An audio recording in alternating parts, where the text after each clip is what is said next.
a day like today where you partnered with Special Olympics Minnesota, does it feel a little bit more kind of special, just how it affects you? For sure. I was actually talking to my wife about it this morning, and obviously for me and our situation with Jacob, and especially with he's 9 now, and seeing these kids, and obviously for our family, it's a hope that one day Jacob would participate in something similar. So he's not too into team sports at the moment, but we can hopefully get him to come along. And obviously such a great event for these guys to feel included. And obviously, like I said, hopefully Minnesota comes out and supports them and cheers them on. And obviously it's a very important thing to these kids and obviously their families as well.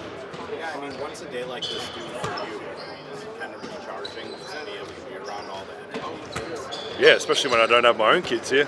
But no, it is. I think obviously anything we do with kids and families to help support, and obviously this is, for me especially, even closer to my heart with my family. So awesome that all our guys are here and able to participate, and just help them out, let them enjoy the day, and give them a bit of support and confidence going into the Special Olympics. Transition just to the more basketball side of it. You and Mike have had kind of this history back a few years. Just what was it like when you kind of found out that he had gotten traded and then he's back now? And was it normal last night, or? Yeah, I mean it's normal in the sense of like we understand the business we're in. I was in his room right after he got traded in Toronto, just hanging out, and it's just, I think people forget the real life side of it. Like I was fortunately and unfortunately in his room when he was telling his kids, and like you just hear the kids' version of it. So obviously very glad that he's back. He got an extra few days in Cabo, which is nice for him, but obviously what he means to this organisation and what he's done since coming here a few years ago, it would have been sad to end that way, but glad we got him back. Kind of on your side of it too, a lot of people talk about you pretty similar to how they talk about Mike, just like how much it meant to them, helping them understand the game. Just like when you're getting that kind of feedback, even when you're not playing necessarily. Yeah. Is that something that means a lot to you at this stage? For sure. I think as you go through your career, I think we're all aware, or most of us are aware at some point it's going to slow down and then end.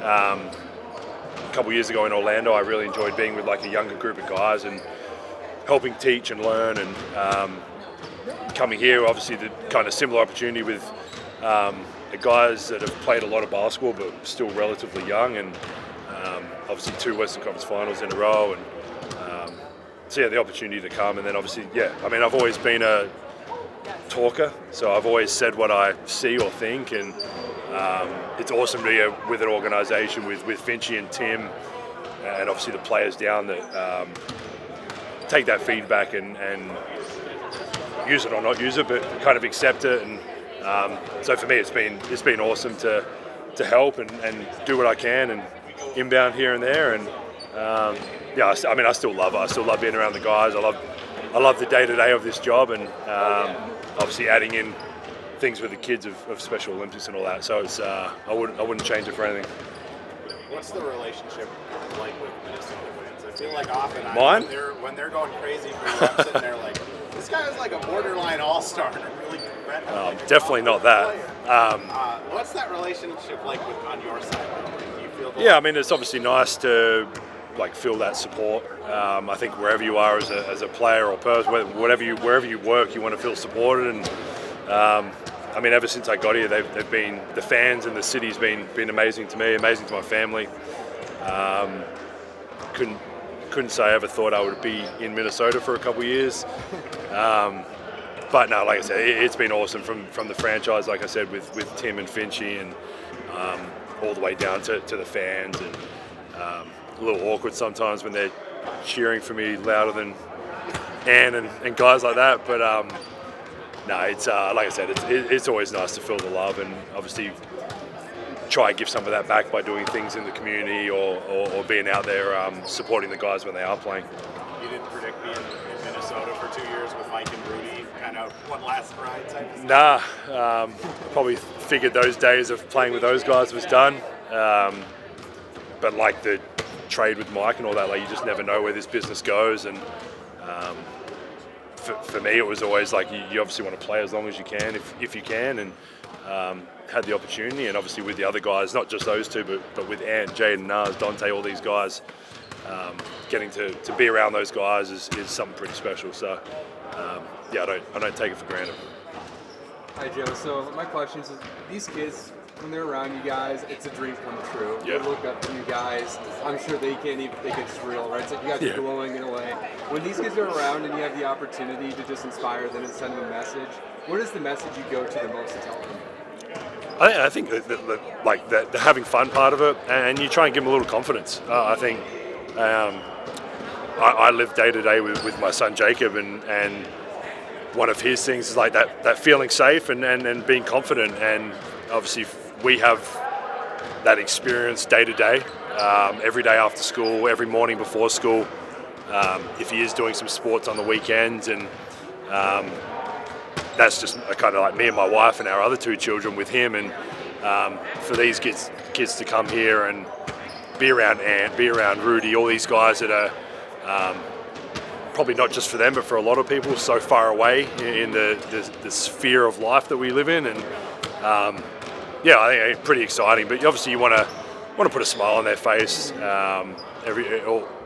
All these kids have gone through some stuff at some point, and their families, and yeah, we want them to forget about that for a little bit and be free and have some fun, and obviously give them some confidence to go into whatever's next, whether it's tomorrow or in a year's time. Yeah, and clearly all the teammates around you, this all resonates with them as well significantly. Do you think, your teammates knowing your story, your family, do you think that also helps them fully embrace days like today? Yeah, I mean, I think so. I think what my wife and I have always tried to do with Jacob and his autism is just put it out there and make people more aware and accepting. And I think that one of the tough parts with kids with especially the invisible disabilities is people assume there's nothing wrong because they look like the rest of us. And yeah, just that awareness and the acceptance, and they're no different. They want to live their life and be accepted and have fun, come play basketball or play on a sporting team or whatever it is, a play or an act or anything. And my wife and I and our kids have tried to promote that and make it safe and happy for everybody. So I mean, I'll do it the rest of my life. And yeah, I think when you come to a new team like this, for me, you come in and some guys probably don't know your story, obviously Rudy and Mike and stuff, but even the game last year that I started, when Jacob did come to the game, and the support from the crowd, the support from my teammates is something it makes you forget about the reality of the job for a little bit, and realise that everyone's human too. Finchy doing that, and then my teammates having my back on that was something I'll never forget.